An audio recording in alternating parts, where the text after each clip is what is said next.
വിദ്യാഭ്യാസം അത് നടപ്പിലാക്കുന്നതിന് മുമ്പ് പല തലങ്ങളിൽ ചർച്ച ചെയ്യപ്പെടേണ്ടതാണ്.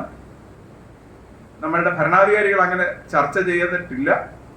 അതുപോലെ ഈ വിദ്യാഭ്യാസ കമ്മീഷൻ, ദേശീയ വിദ്യാഭ്യാസ നയം അത് അത് രൂപപ്പെടുത്താനായിട്ട് ഏൽപ്പിച്ചത് ഒരു വിദ്യാഭ്യാസ വിചക്ഷണനാണോ എന്ന് നമ്മൾ ആലോചിക്കേണ്ടതുണ്ട്. മാധവ് ഗാഡ്ഗിൽ പശ്ചിമഘട്ടത്തെ കുറിച്ചുള്ള റിപ്പോർട്ട് തയ്യാറാക്കിയത് പ്രശസ്തനായിട്ടുള്ള പരിസ്ഥിതി ശാസ്ത്രജ്ഞൻ മാധവ് ഗാഡ്ഗിലാണ്. പക്ഷെ അതിനെ പുനരാലോചിക്കാനായിട്ട് ഏൽപ്പിച്ചത് കസ്തൂരി രംഗനാണ്. ഈ കസ്തൂരി രംഗൻ സാറ് തന്നെയാണ് NEP 2020 എഴുതി കൊടുത്തത്. നല്ല വിദ്യാഭ്യാസ അടുക്കും ചിട്ടയുമുള്ള ഒരുതരം ജ്ഞാനബോധമുള്ള മനുഷ്യരുണ്ടാവുമ്പോൾ അവർ സംഘടിക്കുമ്പോഴാണ് അത് വലിയ ശക്തിയായി മാറുന്നത്, ഒരു വലിയ ഭൗതിക ശക്തിയായിട്ട് മാറുന്നത്. അങ്ങനെയാണ് കേരളത്തിലും അല്ലെങ്കിൽ മറ്റു സ്ഥലങ്ങളിലൊക്കെ മാറ്റം ഉണ്ടാവുന്നത്. ഈ മാറ്റത്തെ റദ്ദ് ചെയ്യുക, അങ്ങനെ ഒരു ശക്തമായ ഒരു ജ്ഞാനബോധമുള്ള മനുഷ്യരെ, വ്യക്തികളെ, സിറ്റിസൺസിനെ ഉണ്ടാക്കാതിരിക്കുക, അങ്ങനെ ഒരു ഉദ്ദേശം ഈ പുത്തൻ വിദ്യാഭ്യാസ നയത്തിലുണ്ട്. അതുകൊണ്ട് നിങ്ങൾ വരിക പോവുക എന്നാണ് പറയുന്നത്. അതായത് നമ്മുടെ ഡ്രോപ്പ് ഔട്ട് എന്ന് പറയാം, നമ്മുടെ പഴയ കാലത്ത് ഡ്രോപ്പ് ഔട്ട് ആണെന്ന് പറയാം. അപ്പൊ ഈ പുത്തൻ വിദ്യാഭ്യാസ നയം പറയുന്നത് അവര് ഡ്രോപ്പ് ഔട്ട് എന്നൊരു വാക്ക് ആ ഡോക്യുമെന്റിലില്ല, മറിച്ച് easy entry and easy exit, അങ്ങനെ ഒരു മനോഹരമായ റൊമാൻറ്റിസൈസ്ഡ് ആയ ഒരു ഭാഷയാണ് ഇത് ഉപയോഗിക്കുന്നത്. Easy entry and easy exit എന്നുള്ളതാണ്. നമുക്കറിയാം, നമ്മുടെ കേരളത്തിൽ പോലും ഇപ്പോൾ പോലും ഒരിക്കൽ പുറത്താക്കപ്പെട്ടവൻ, വിദ്യാഭ്യാസ സമ്പ്രദായത്തിൽ നിന്ന് ഒരിക്കൽ പുറത്താക്കപ്പെട്ടവൻ, അവരാരും തിരിച്ച് ആ വിദ്യാഭ്യാസ സമ്പ്രദായത്തിലേക്ക് വന്നിട്ടില്ല. ഇപ്പൊ ദേശീയ വിദ്യാഭ്യാസ നയം ഒരു വിദ്യാഭ്യാസ നയമേ അല്ല, അതിന് വിദ്യാഭ്യാസമായിട്ട് ഒരു ബന്ധമില്ല. മറിച്ച് പുതിയ ദേശീയ വിദ്യാഭ്യാസ നയം 2020 നമ്മുടെ രാജ്യത്ത് അവശേഷിക്കുന്ന നിലനിൽക്കുന്ന വിദ്യാഭ്യാസ ഘടനയെ, അതിൻ്റെ ഉള്ളടക്കത്തെ, അതിൻ്റെ ദർശനത്തെ, ഇവിടെ മാഷ് വിശദീകരിച്ചതുപോലെ അതിലൂടെ ഉൽപ്പാദിപ്പിക്കാൻ ലക്ഷ്യമിടുന്ന മനുഷ്യ സമൂഹത്തെ, ഇതിനെല്ലാം ഇല്ലാതാക്കി കളയാനാണ്. അത് വളരെ ആസൂത്രിതമായ അജണ്ടയാണ്. അപ്പോൾ ഒരു ആസൂത്രിതമായ അജണ്ട നടപ്പിലാക്കുമ്പോൾ ആ അജണ്ടയ്ക്ക് നിരക്കുന്ന ഒരു കരിക്കുലം വരണം. അതുകൊണ്ടാണ് അവർ സ്കിൽ ക്വാളിഫിക്കേഷൻ ഫ്രെയിംവർക്കാണ്. ശ്രദ്ധിക്കൂ, എഡ്യൂക്കേഷണൽ ക്വാളിഫിക്കേഷൻ ഫ്രെയിംവർക്ക് അല്ല. ആ സ്കിൽ എന്ന് പറയുന്നത് നേരത്തെ ഇവിടെ വേൾഡ് മാർക്കറ്റിലേക്ക് അല്ലെങ്കിൽ ഗ്ലോബൽ മാർക്കറ്റിന് ആവശ്യമായിട്ടുള്ള ചില കൂലിക്കാരെ ഉൽപ്പാദിപ്പിക്കുകയും അവരെ അതിന് പ്രാപ്തരാക്കുകയും ചെയ്യുന്ന, അതിന് അവരെ പ്രാപ്തരാക്കുന്ന സോഫ്റ്റ് സ്കിൽസ് ആകാം, അതല്ലെങ്കിൽ മറ്റ് സ്കിൽസ് ആവാം. ആ സ്കിൽസിന് പ്രാപ്തരാക്കുന്ന ഒരു വിദ്യാഭ്യാസ ഘടന. വാളയാർ ചെക്ക് പോസ്റ്റ് കഴിഞ്ഞ് കുറച്ചുകൂടെ അങ്ങോട്ട് ചെല്ലുമ്പോൾ നവക്കര എന്ന് പറഞ്ഞൊരു സ്ഥലമാണ്. മധുക്കര എന്ന് പറയുന്ന നിങ്ങൾക്ക് പരിചിതമായിട്ടുള്ള സ്ഥലമാണ്. അതിനിടയിൽ എത്ര കോളേജുകൾ ഉണ്ടെന്ന് ചിലപ്പോൾ നിങ്ങൾക്ക് എണ്ണാൻ പറ്റത്തില്ല. ഒന്ന് പോയി നോക്കിയാൽ മനസ്സിലാവും. ആർട്സ് ആൻഡ് സയൻസ് കോളേജുകളുടെയും എഞ്ചിനീയറിംഗ് കോളേജുകളുടെയും എണ്ണം നമുക്ക് എണ്ണി തീർക്കാൻ പറ്റാത്ത പോലെ ഉണ്ട്. അപ്പൊ ഈ നവക്കര എന്ന് പറയുന്ന സ്ഥലത്ത് ചെന്നപ്പോൾ ഒരിക്കൽ ഞങ്ങൾ ആ സമയത്ത് സഞ്ചരിക്കുമ്പോൾ അവിടെ ഒരു ചായ കുടിക്കാൻ വേണ്ടി ഞങ്ങൾ ഇടയ്ക്കൊന്ന് ഇറങ്ങുമ്പോൾ അവിടെ ഒരു ബോർഡ്, ഈ ചായ ഹൈവേയുടെ സൈഡിൽ, ഇന്നത്തെ ഹൈവേ അല്ല പഴയ ഹൈവേ സൈഡിൽ, ദ യൂണിവേഴ്സിറ്റി ഓഫ് സീഷെൽസ്.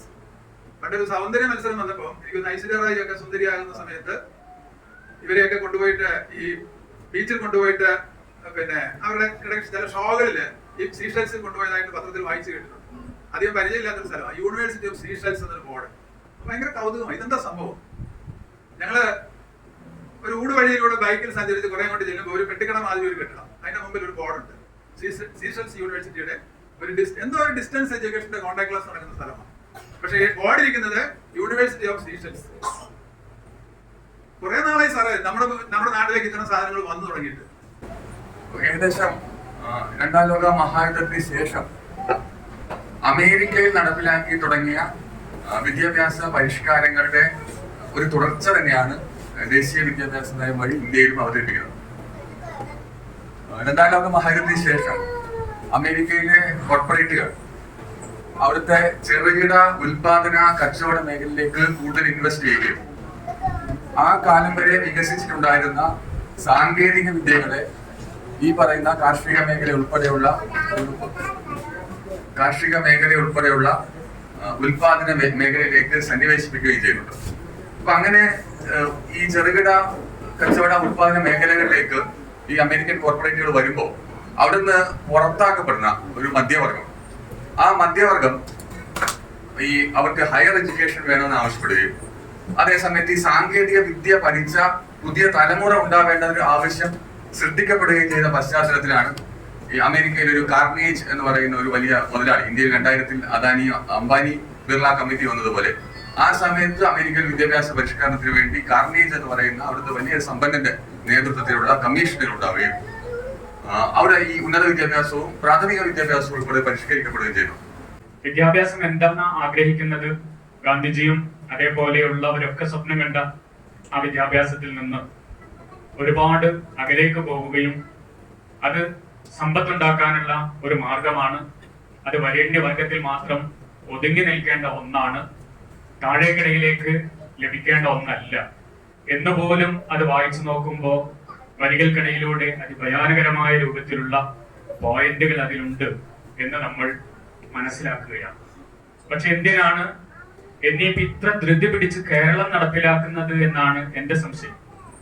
ഒരു വിഷയത്തിൽ ആഴമേറിയ പഠനം നടക്കുവാനുള്ള സാഹചര്യമോ ആ വിഷയത്തിൽ ഒരു കുട്ടി പഠനത്തിലൂടെ ഒരു കുട്ടി ദീർഘകാലാടിസ്ഥാനത്തിൽ ആർജിക്കേണ്ടതായ ഒരു വിമർശന ബുദ്ധി അത് ഡെവലപ്പ് ചെയ്യാനുള്ള ഒരു സാഹചര്യമോ ഇല്ല എന്നുള്ളതാണ് നമ്മൾ മനസ്സിലാക്കുന്നത്. ശരിക്കും പറഞ്ഞാൽ അത് ഏറ്റവും നമ്മൾ ഖേദിപ്പിക്കുന്ന ഒരു വസ്തുത എന്താണെന്ന് വെച്ച് കഴിഞ്ഞാൽ ഇതെല്ലാം ചർച്ചയ്ക്ക് എടുക്കേണ്ട സാധാരണ ഒരു ഗവൺമെന്റ് ഒരു ഓഫീസിൽ ഒരു സർക്കുലർ ഇറങ്ങി കഴിഞ്ഞാൽ ഏതെങ്കിലും ഒരു ഉദ്യോഗസ്ഥൻ അത് പഠിച്ച് അതിനെപ്പറ്റി ഒരു ധാരണ ഉണ്ടാകും.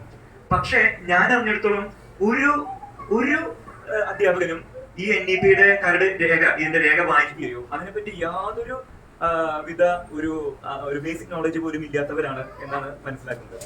അതുകൊണ്ട് തന്നെ ഈ NEP നടപ്പിലാക്കുവാനുള്ള കേവലം ആജ്ഞാനുവർത്തികളായിട്ട് തീരാണ് അധ്യാപകർ.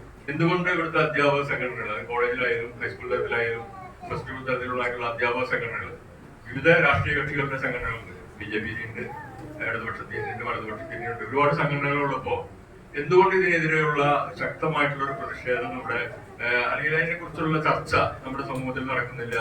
എന്നാലും നമ്മൾ ഇതിൽ ഒരുപാട് സഹായിച്ച് എങ്ങനെയെങ്കിലും ഇവരെ പാസ്സാക്കിയാലും അതിലും ഉണ്ടാവും തീരെ നിവൃത്തിയില്ലാത്ത പിള്ളേര്. നമ്മൾ തന്നെ ചോദ്യങ്ങൾ ചോദിക്കുന്നു, നമ്മൾ തന്നെ ഉത്തരം പറയുന്നു, എന്നിട്ട് നമ്മൾ ഇത് പാസ്സാക്കണം അവരെ. എന്നിട്ട് തീരെ നിവൃത്തിയില്ലാതെ വരുമ്പോൾ നമ്മൾ അവിടുത്തെ ഇന്റേണൽ എക്സാമിനേഴ്സിനോട് ചോദിക്കും. അപ്പൊ ഇന്റേണൽ എക്സാമിനർ നമ്മളോട് പറയണത് അയ്യോ മേഡം ഞങ്ങൾ പോലും ഈ കുട്ടിയെ കണ്ടിട്ടില്ല, ഇപ്പോഴാണ് കാണുന്നത്. അപ്പൊ എൻട്രൻസ് പരീക്ഷയിൽ 120 ചോദ്യങ്ങളാണ് മാത്സിൽ നിന്നുണ്ടാവും. 120 അതിൽ 10 മാർക്ക് കിട്ടിയാൽ നിങ്ങൾ ക്വാളിഫൈഡ് ആകും. അപ്പൊ ഏറ്റവും പ്രധാനപ്പെട്ട വിഷയം എന്ന് പറയുന്നത് മാത്തമാറ്റിക്സ്, എഞ്ചിനീയറിംഗിനെ സംബന്ധിച്ച് അതിൽ 10 മാർക്ക് മാത്തമാറ്റിക്സിൽ കിട്ടിയാൽ നിങ്ങൾ എഞ്ചിനീയറിംഗ് ബിരുദ കോഴ്സിൽ ചേരാൻ അർഹനാവുകയാണ്. മെഡിക്കൽ വിദ്യാഭ്യാസ രംഗത്ത് തന്നെ ഉപരിപഠനത്തിന് ഇപ്പൊ MD പോലുള്ള കോഴ്സുകൾക്ക് ശ്രമിക്കുകയാണെങ്കിൽ MD എൻട്രൻസ് പരീക്ഷയിൽ പങ്കെടുത്താൽ മതി, മാർക്ക് 0 ആയാലും വിരോധമില്ല എന്നാണ് കേന്ദ്ര സർക്കാർ പറയുന്നത്.